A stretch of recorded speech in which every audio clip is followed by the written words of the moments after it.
Muy buenos días, tardes, noches. Bienvenidas y bienvenidos al octavo podcast de Mamá Otaku, dedicado en esta ocasión al análisis de la película Náusica del Valle del Viento, dirigida por Hayao Miyazaki y estrenada en Japón el 11 de marzo del año 1984. Náusica no es una película producida por Ghibli. Sin embargo, sí fue la pieza clave que permitió a Hayao Miyazaki como director, a Isao Takahata como productor y a Toshio Suzuki, el hombre que apostó y medió porque este proyecto saliera a la luz, hacer un primer trabajo en conjunto y, con lo recaudado tras su estreno, fundar el famoso estudio japonés de animación en junio de 1985. Antes de empezar con el análisis y presentarles a la especialista invitada del día de hoy, quisiera comentar algunos datos sobre el contexto real que inspiró esta obra.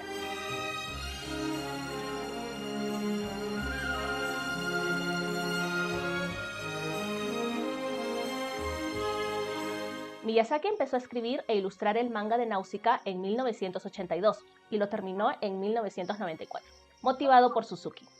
La historia está inspirada en parte por un desastre ecológico que tuvo lugar en la bahía de Minamata, ubicada en la prefectura de Kumamoto, una pequeña ciudad del sur de la isla Kyushu, que es la tercera más grande del archipiélago japonés.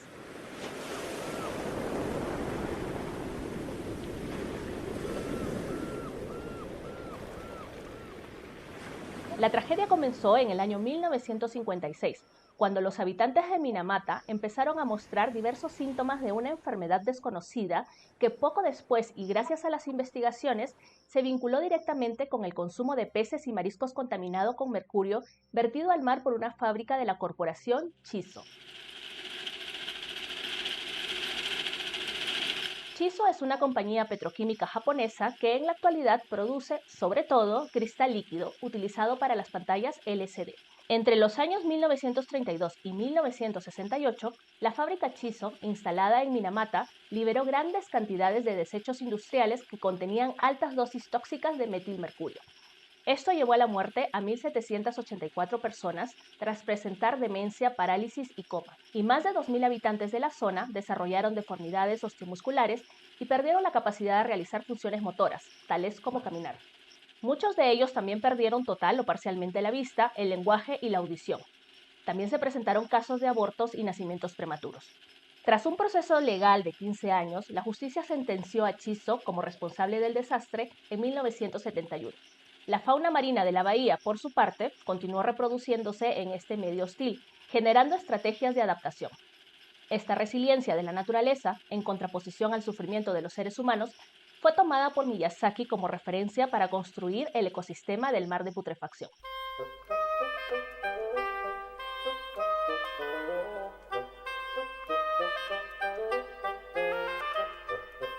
Luego de esta contextualización, que desafortunadamente resulta ampliamente similar a situaciones que ocurren en todo el mundo y a cada rato, paso a presentarles a la invitada del día de hoy, a quien, como siempre, agradezco profundamente que haya aceptado participar en este espacio. Ella es Mirta Vázquez, abogada nacida en Cajamarca, una región andina ubicada en el norte de Perú. Tiene una trayectoria muy larga e importante en defensa de derechos humanos y ambientales.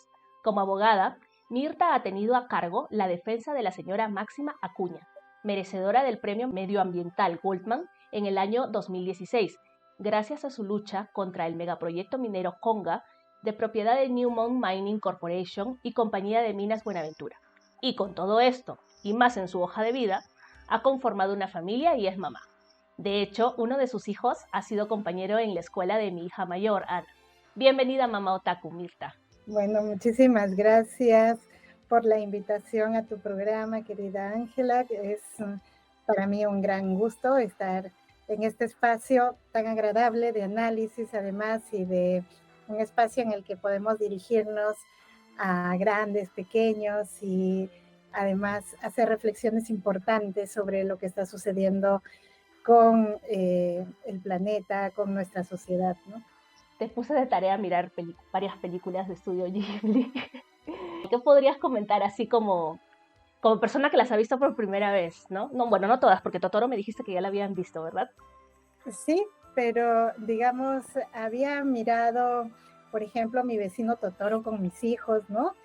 Pero creo que cuando uno las mira con este cuidado de saber qué es lo que nos quieren plantear, en realidad se siente muy cuestionado, ¿no?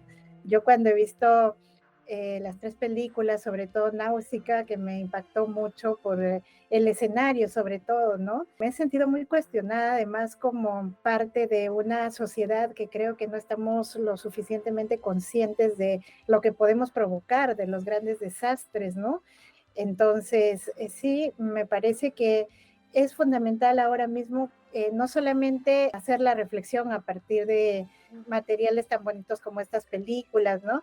Sino también hacer el esfuerzo por transmitir toda esta apuesta que debemos asumir los seres humanos, sabiendo que estamos muy cerca de causar grandes desastres que a veces nos parecen que solamente suceden en películas, pero que vamos en camino a una situación muy grave y que cada uno tenemos una corresponsabilidad en eso, ¿no?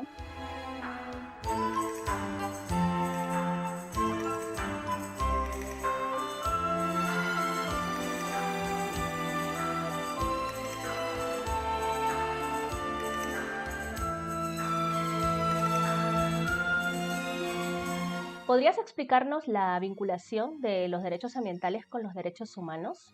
Yo creo que en los últimos años estamos conscientes de que no solamente tenemos que cautelar, cuidar de bienes fundamentales como nuestra vida, nuestra salud, nuestra integridad, sino que ahora cada vez somos más conscientes de que hacer posible esos derechos fundamentales, derechos humanos que se nos han reconocido, ahora depende mucho de los derechos ambientales, de la situación ambiental que tenemos en el mundo, ¿no? No es que los derechos ambientales se hayan reconocido hace mucho tiempo, digamos que hace unos 30 años recién se empiezan a hablar sobre derechos ambientales porque se empieza a reconocer que los seres humanos no vamos a hacer posible la cautela de derechos humanos si es que no cuidamos de determinados elementos de la naturaleza. Por ejemplo, si no tenemos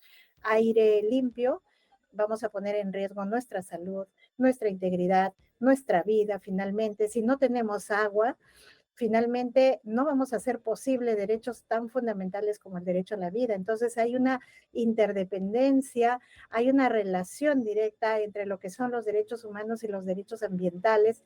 Yo diría que son parte de, ¿no? Porque sí es que nosotros no cumplimos y sobre todo en estos momentos tan críticos, digamos, que vivimos en el mundo, sí es que no le ponemos esta atención especial, digamos, a los derechos ambientales. Yo creo que no podemos aspirar a concretar los derechos fundamentales como la vida que tanto nosotros tratamos de proteger, ¿no? Pero yo creo que es un requisito pensar en estos elementos de la naturaleza.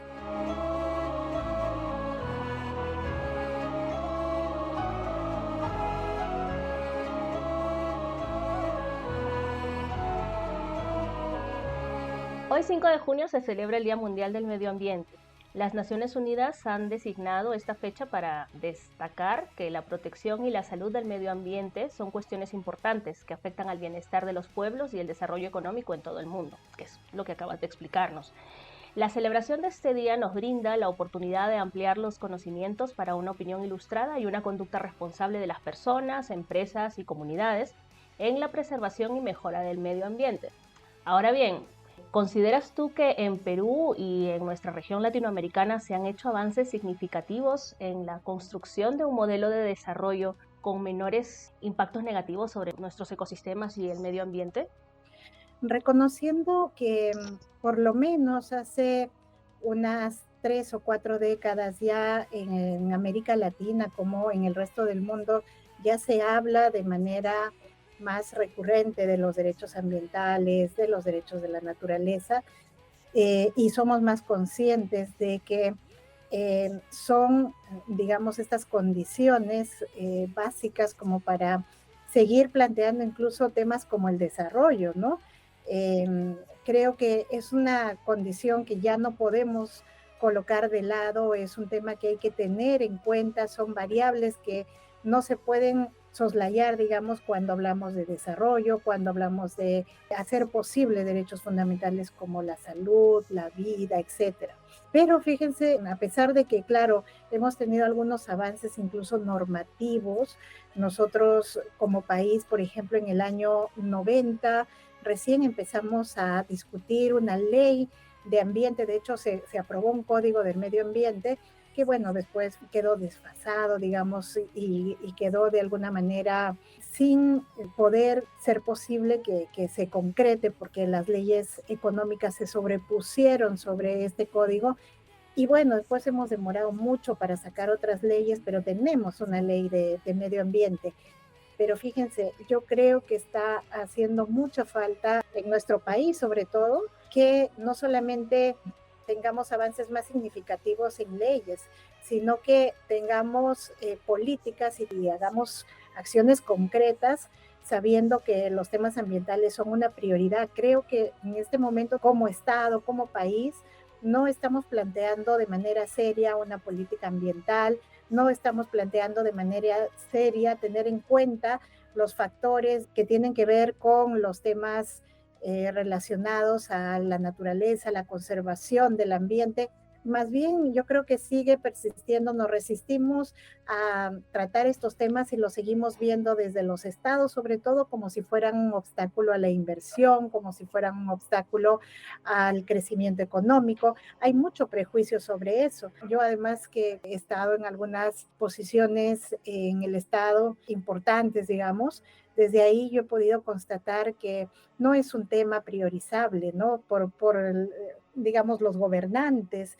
Hay que insistir mucho. Hay mucha gente que todavía no entiende por qué, ¿no? No explora por qué. Entonces, en este momento no estamos haciendo conciencia de que el proceso de degradación ambiental se está acelerando mucho.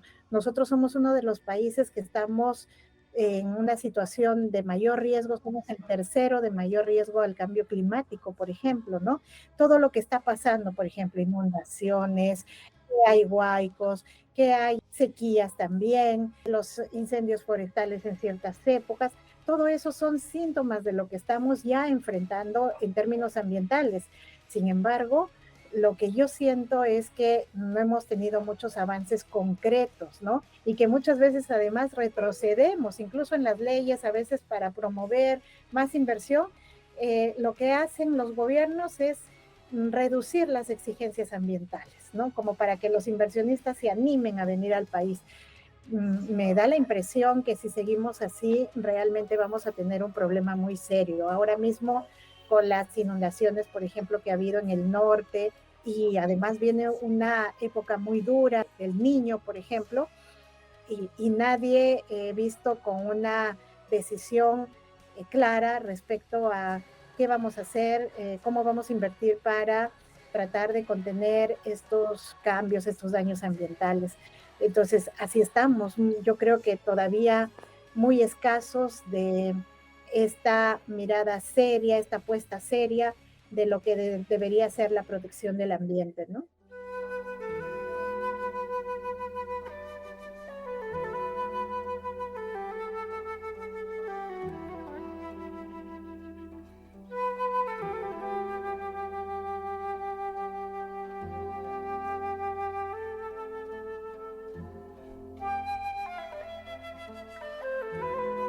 Hace algunos años yo hice una maestría en Bilbao.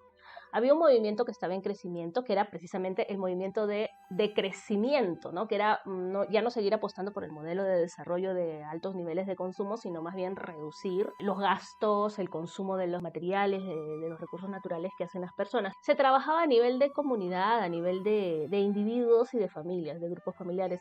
En ese entonces no tenía demasiados adeptos, pero es un movimiento que se mantiene. Y acá, en contraste, bueno, no hablemos de las empresas españolas que explotan recursos naturales en América Latina y otras regiones del mundo, ¿verdad? Pero acá, por ejemplo, no es algo que pueda ser bienvenido por la gente normalmente porque nosotros estamos en un proceso de desarrollismo puro y duro.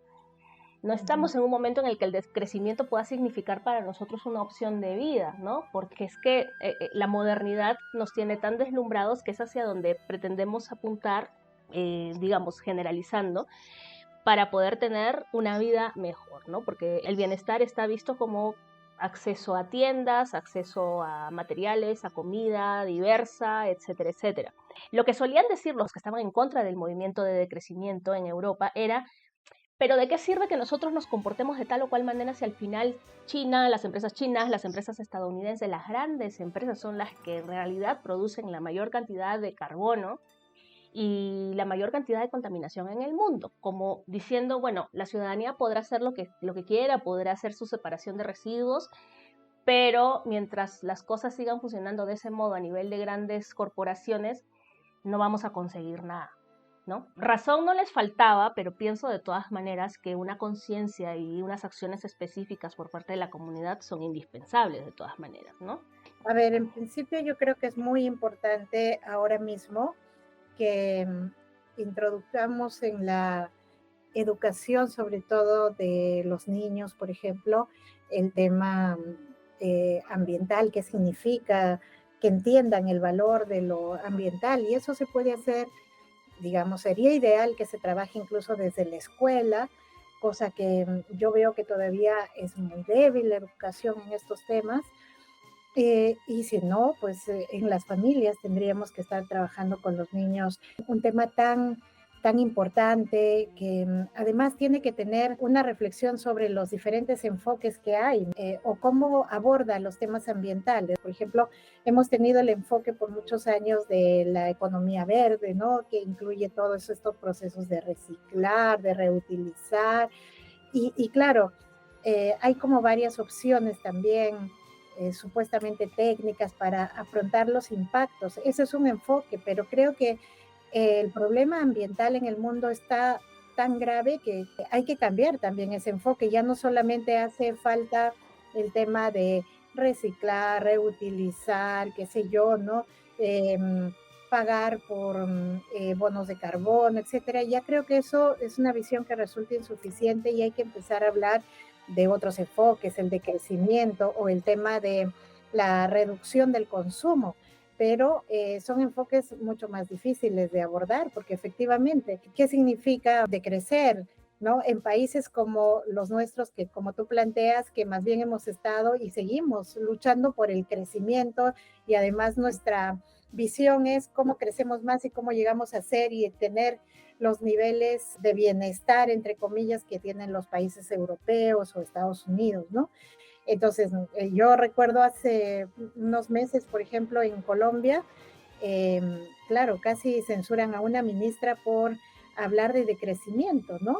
Porque es casi en este momento es una herejía decir nuestro país, en lugar de apostar por el crecimiento, la gente siente esa palabra de crecimiento como algo que va en contra de la sociedad, cuando yo creo que lo que se plantea ahí es que de crecer está planteando la necesidad de que cada vez más podamos tener posibilidad de mirar que hay muchos bienes que no, digamos, no son absolutamente necesarios en nuestra vida y que a lo mejor tenemos que pensar por el planeta, que tenemos que privarnos un poco de bienes que no son de un orden prioritario para nuestras vidas, ¿no? Los países, por ejemplo, de Europa, Estados Unidos, que han tenido tanto consumo, también ahí sí podían plantear, además de crecimiento, plantear hablar de decrecimiento.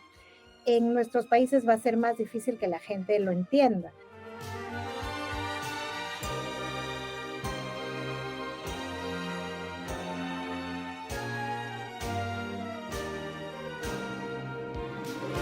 Por otro lado, también es el tema de reducir el consumo, por ejemplo. Yo creo que es una apuesta muy, muy importante, pero que la gente también se niega a asumirla, ¿no? Porque, claro, a todo el mundo le gusta tener una serie de elementos que le hagan más fácil la vida y a veces consumimos cosas que en realidad no serían necesarias, pero que ya se han vuelto por la cultura que se ha instaurado ahora consumista, los hacemos necesarios, ¿no? Imagínense ustedes solamente en la época de nuestros abuelos, nuestras abuelas, por ejemplo, ¿no?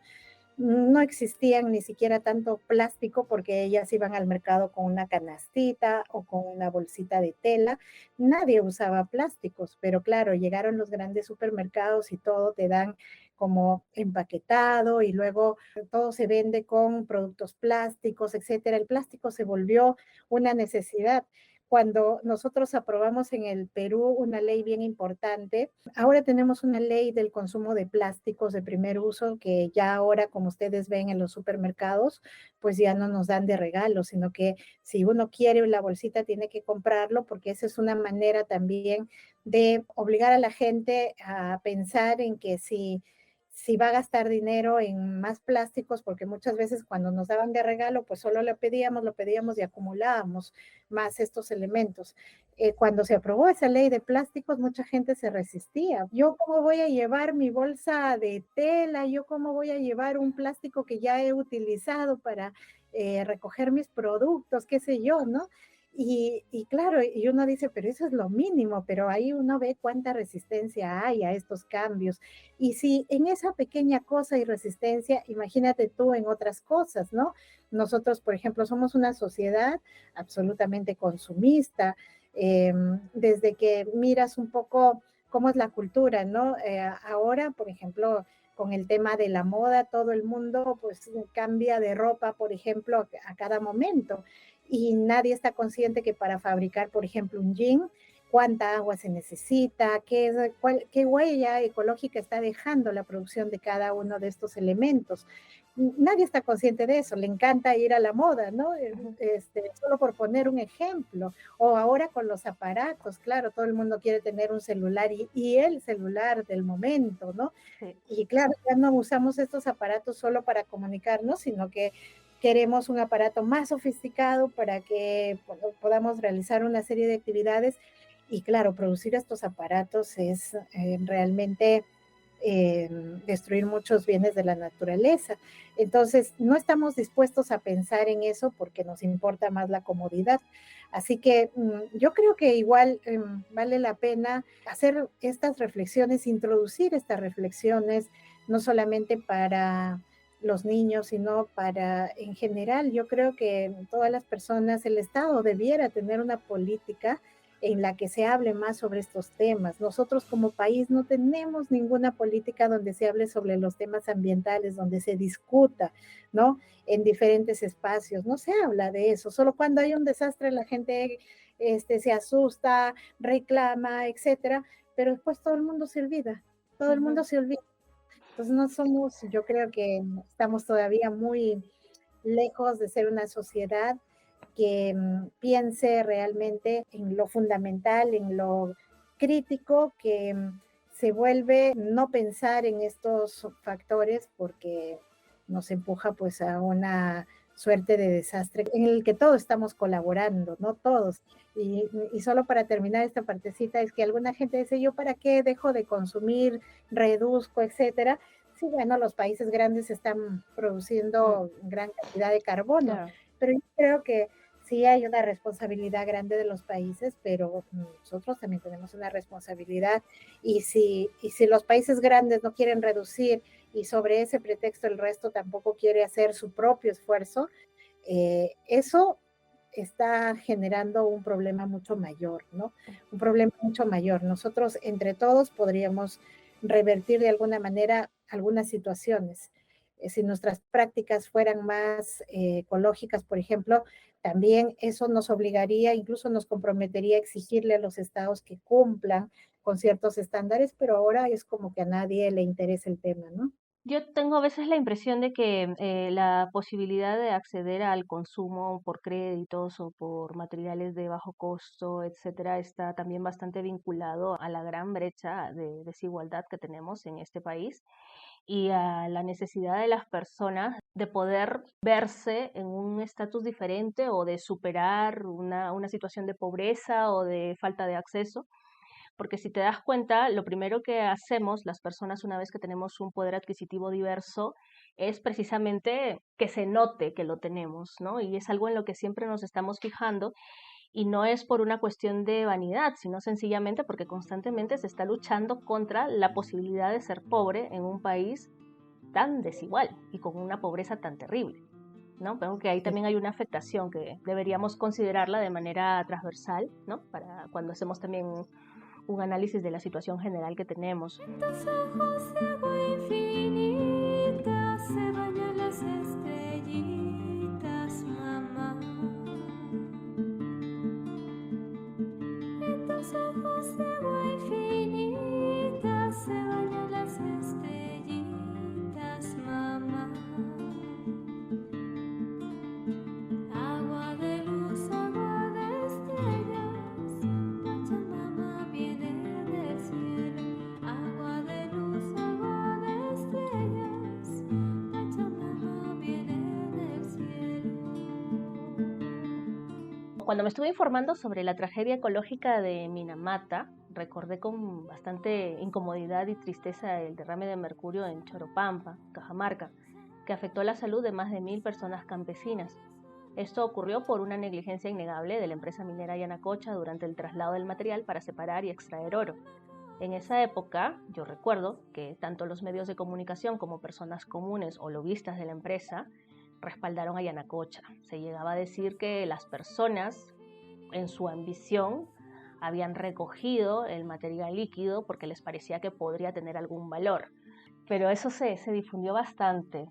Sí, bueno, yo creo que tan grave como la tragedia de Minamata, en donde murieron tantas personas por contaminación con mercurio, igual ha sido de grave la tragedia de Choropampa, ¿no? En Cajamarca, que solo por resumir rápidamente fue, como tú lo has comentado, producto de una negligencia en el transporte de mercurio. Y la negligencia básicamente era mayor porque en Cajamarca nunca nos informaron que la empresa minera transportaba este tipo de tóxicos tan peligrosos. Entonces nadie sabía que como subproducto de la mina sacaban mercurio y por tanto la población no tenía por qué estar informada qué significaba el mercurio, qué daños producía. Tampoco la población no estaba de ninguna manera en la posibilidad de saber si ese mercurio realmente qué daños producía sobre su vida, ¿no? Entonces lo que pasó es que la empresa minera en realidad, una contratista de la empresa minera estaba trasladando el mercurio en unos balones que parecían unos balones de gas, ¿no? Pero en unas condiciones muy precarias, siendo un tóxico, los ponían en estos balones y los balones iban amarrados con una suerte de cadenas, ¿no? En un camión que no era cerrado, sino abierto. Uno de los balones se volteó y empezó a derramarse en toda la carretera el mercurio. Y claro, la gente en realidad que nunca había visto esta suerte de elemento les llamó la atención porque el mercurio pues tiene esas características de ser esa suerte de bolitas brillantes, ¿no? Entonces todos se acercaban y decían qué es esto, intentaban mirar y resulta que a la empresa no se le ocurrió mejor idea que poner un letrero donde decía que a las personas que ayuden a recoger el mercurio y lo devuelvan, pues les iban a pagar dinero. Sol radiante de los Andes, tú que caminas por el mundo. Sol radiante de los Andes, tú que caminas por el mundo. Esta es una tragedia terrible porque incluso cuando sucede una cosa así, parece que todos los factores se conjugaran, ¿no? Porque yo que acompañé buen tiempo a este pueblo, escuchaba a los jóvenes que fueron niños en ese momento y ellos me contaban que lo que sucedía es que justo había llegado a este pueblecito un circo para niños y ellos querían dinero para su entrada. Un pueblo muy pobre, digamos, ¿no? Donde obviamente no hay fácil capacidad adquisitiva. Entonces, como todos estaban ilusionados, los niños sobre todo en ir al circo, y vieron ese letrero que decía que si les ayudaban a recoger mercurio y lo devolvían, les pagaban. Ellos me cuentan, dice, nosotros fuimos como niños, recogíamos el mercurio en las tapas de las gaseosas, ¿no? y lo llevábamos y nos pagaban 10 a 15 soles por una tapita de esas. Estamos hablando del año 2000. 10, 15 soles era mucho dinero para la gente, así que todos, incluso los niños me contaban que ellos para recoger todo el mercurio, porque el mercurio tiene esa propiedad, ¿no? Que se expande rápidamente, luego se forman bolitas más grandes, es difícil manipularlo. ¿Qué hacían? Sacaban las minas de los lapiceros, ¿no? Que son como tubitos, y con eso lograban, aspiraban y Uy, lo ponían en las tapitas. O sea, les cuento todos estos detalles como para que vean lo terrible que fue la situación, o sea, y la empresa, ¿por qué puso ese cartel? Porque los primeros días quiso negar que había habido un derrame de mercurio, ¿no? Entonces, yo supongo que lo que querían era recuperar básicamente el mercurio de manera rápida para que no se sepa el escándalo, pero lo que provocaron es una tragedia porque niños, mujeres, todo el pueblo en general, incluso los que no manipularon se contaminaron. ¿Por qué? Porque el mercurio tiene la propiedad de que en el frío se condensa y en el calor se evapora. Y por desgracia este era un pueblito cálido, de clima cálido. Entonces el mercurio se empezó a evaporar y por supuesto se va pegando en las paredes, en los techos, etcétera. Incluso la gente que no manipuló nada del mercurio, pues se enfermó. Y no solo fueron 1000 personas, con el tiempo podíamos rastrear de que mucha gente, no solamente la gente que estaba en el momento del accidente, de la tragedia, se contaminó, mucha gente se contaminó por llegar a ese lugar, iban naciendo los niños y no es que la enfermedad se transmita genéticamente, sino que un niño de una madre que nace en un lugar contaminado empieza a tener los mismos síntomas porque está respirando el mismo aire contaminado. Entonces, los niños también, alrededor de 5000 personas son las que terminaron contaminadas. Ya perdí la cuenta de a cuánta gente enterramos, ¿no? Porque iban muriendo con enfermedades extrañas, ¿no? Y bueno, a todos les diagnosticaban lo mismo, que cirrosis, Guillain-Barré, y entonces cualquier otra enfermedad, y los han dejado morir así. No ha habido atención, el Estado se puso de costado. Florecillas sin que lleguen a dar fruto. Porque secan los puquiales sin que beba el caminante. Un Estado responsable lo que debió hacer es sacar y reubicar ese pueblo porque esa es una zona contaminada. Como imagínate la bahía de Ninamata, prohibieron que se pesque ahí por muchos años. En el caso de Choropampa, pues nada, ahí sigue, la gente sigue viviendo ahí porque no tiene otra opción. La empresa minera se aprovechó y les pagó una suerte de indemnizaciones sumamente ridículas que nunca cubrió lo mínimo en la salud. Y bueno, lo que tienes ahí es un pueblo que sigue contaminado, ¿no? Tenemos que también hablarlo en un día como este, para que sepamos cuántos desastres se han provocado y que no sabemos y que no, en realidad no hemos asumido la responsabilidad de tratar de sanearlos, ¿no? Sí, desafortunadamente eso es una muestra de muchas cosas que suceden en el país, vinculados a las grandes empresas extractivas que no han tenido unas prácticas realmente saludables y además tampoco ha habido un control del Estado que les exija, ¿no?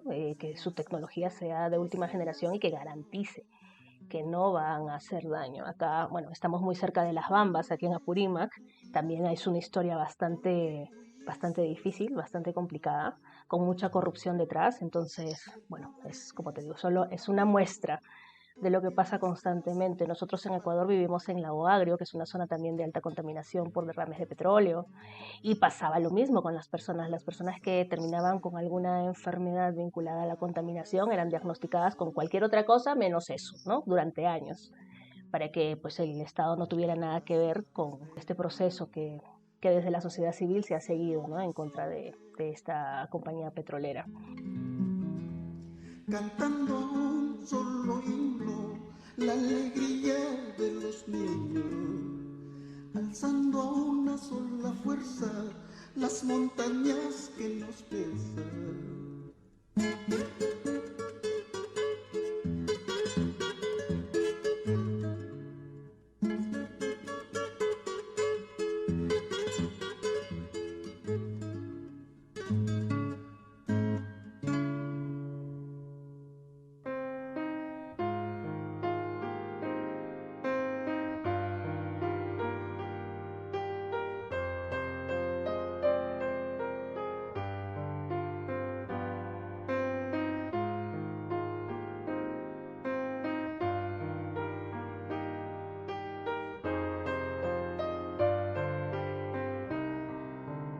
En las películas que hemos visto, los seres humanos tenemos un peso muy decisivo en las acciones que van a cambiar la situación que se está viviendo, para bien y para mal.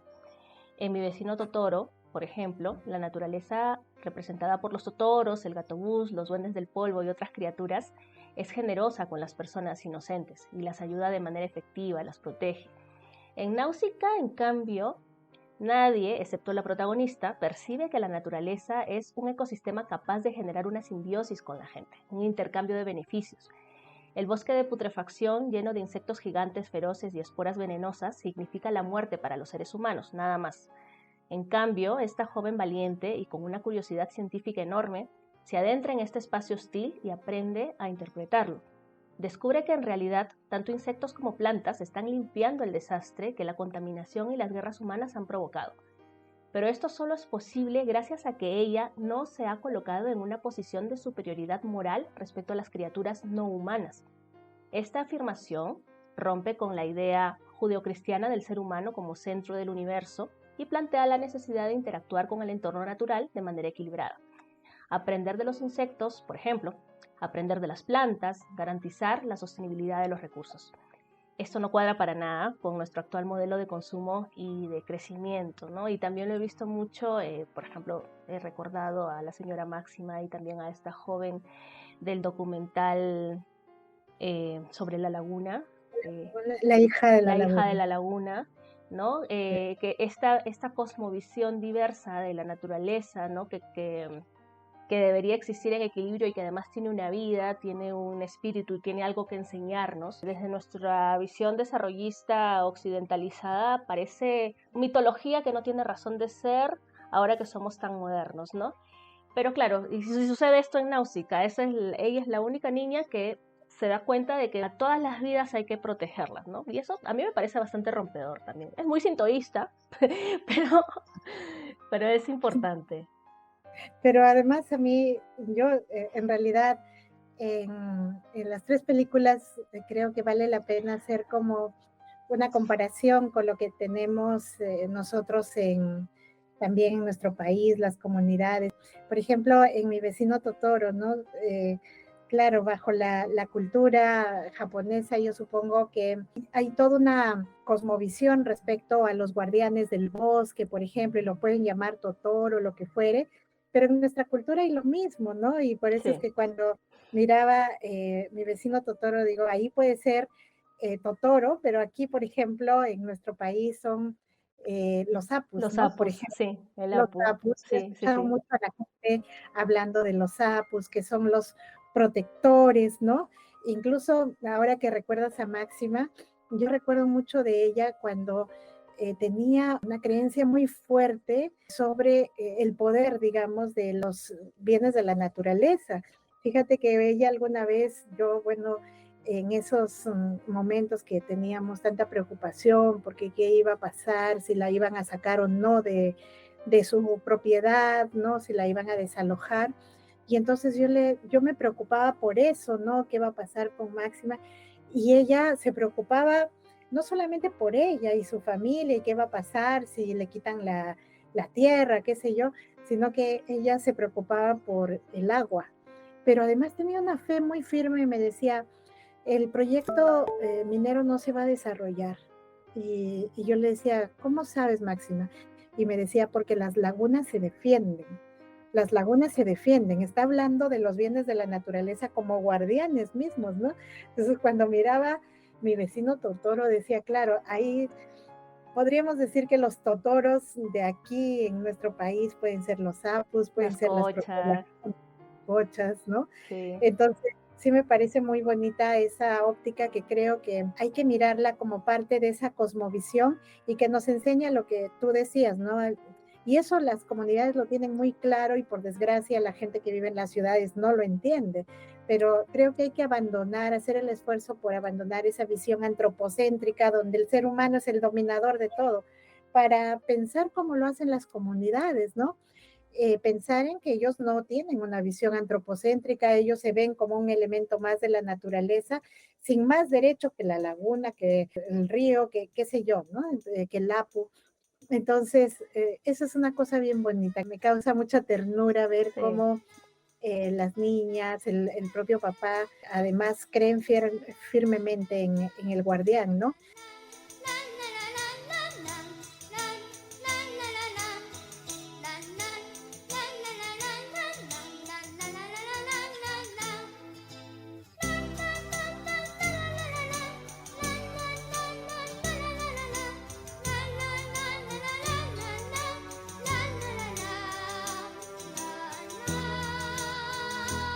En Náusica me llamaba la atención justamente el hecho mismo de que, y que también, digamos, lo vivimos acá, ¿no? Cómo es que eh, después de varias cosas que la humanidad genera, las guerras, por ejemplo, tenemos, como resultado es que se ha producido un gran desastre y eso Ujú. acá también lo hemos visto.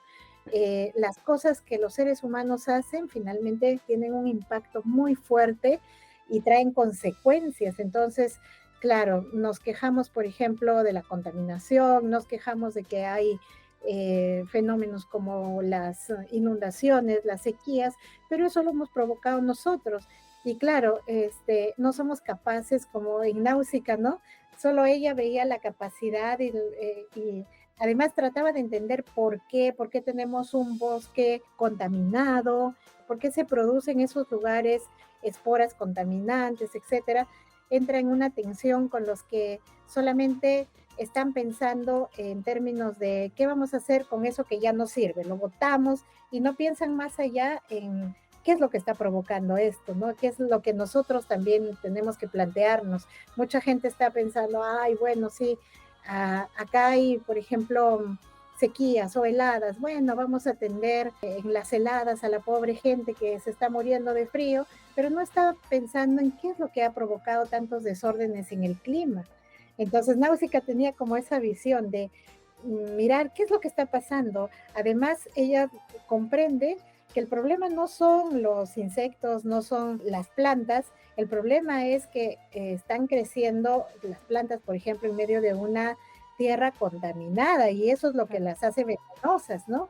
Ella cría incluso sus plantitas, las cría con agua limpia y se da cuenta que no producen plantas contaminadas, sino producen plantas sanas que además son muy útiles para la naturaleza. Me encanta la película porque creo que nos plantea ese desapego que tenemos que tener primero a lo antropocéntrico, segundo, nos plantea el tema de cómo es que vamos a nosotros tenemos que mirar más allá de los resultados y explorar sobre las causas y también toda esa decisión, digamos, por tratar de proteger lo que nos queda, ¿no? Hay toda una decisión por proteger lo que nos queda. Y claro, no puedo dejar de mencionar que a mí me parece espectacular que en esta película lo que se hace es visibilizar mucho el liderazgo femenino, ¿no? En los temas ambientales las mujeres son líderes natas, ¿no? Por el tema de que están muy en contacto con los bienes de la naturaleza, ¿no? Entonces, sí me ha gustado mucho ese planteamiento que trae la película, ¿no? Sí, a mí también. De hecho, acá la hemos visto con las niñas. Desde luego no es una película que se las pones y te vas a lavar los platos, porque es una película que tienes que acompañar, ¿no? Pero sacas cosas muy positivas.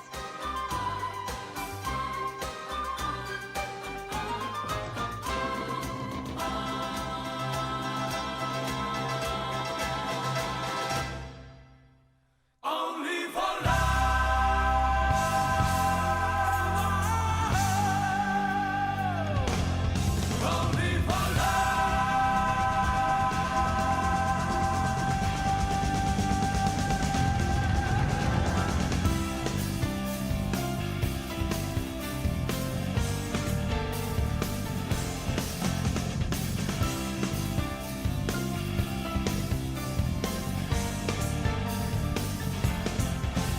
Para terminar, Mirta, como mamá y responsable del cuidado y desarrollo de niñas y niños, ¿qué aprendizaje que hayas adquirido con esta experiencia de visualización crítica de narraciones animadas podrías compartir con las personas que nos escuchan? Bueno, que creo que yo después de ver estas películas también me planteo que hay muchas formas como de introducir a los niños, niñas a estas reflexiones.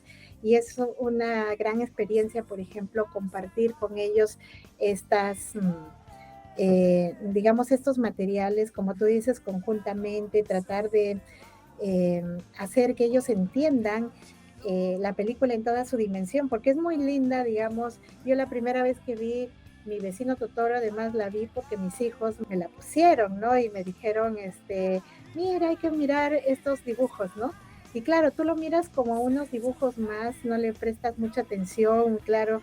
Yo decía, me parecía muy simpático el personaje, ¿no? Totoro, tan bonito, decía yo. Te quedas a veces en la imagen y no profundizas. Entonces creo que sí hay que aprovechar en toda esta dimensión este tipo de materiales, que es una manera muy bonita de enseñar a los niños, de uno mismo cuestionarse, ¿no?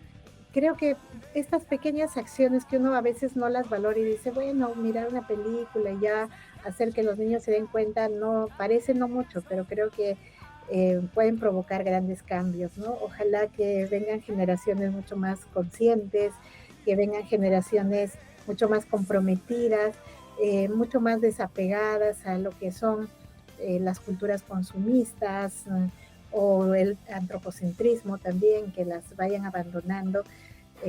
Yo tengo esperanza de eso, ¿no? Y creo que estas películas justo están hechos para eso, ¿no? Porque hay una apuesta también por la transformación de las nuevas generaciones.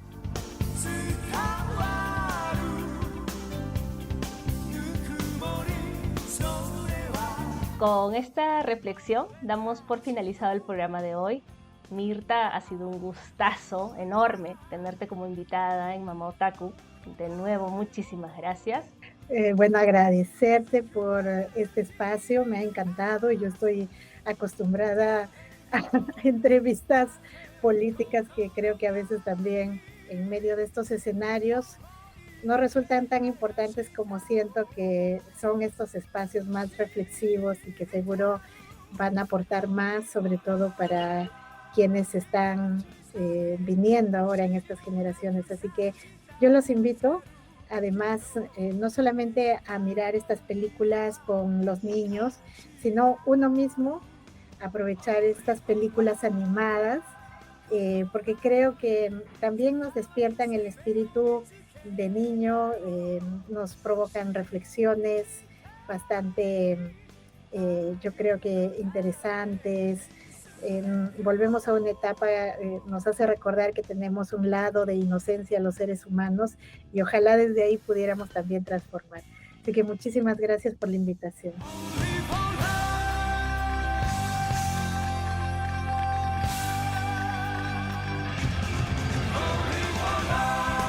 Agradezco también a las seguidoras y seguidores que nos han acompañado hasta aquí. Recuerden que pueden enterarse de novedades a través de Facebook, Instagram y el blog mamá-otaku.blogspot.com. Nos vemos, hasta luego.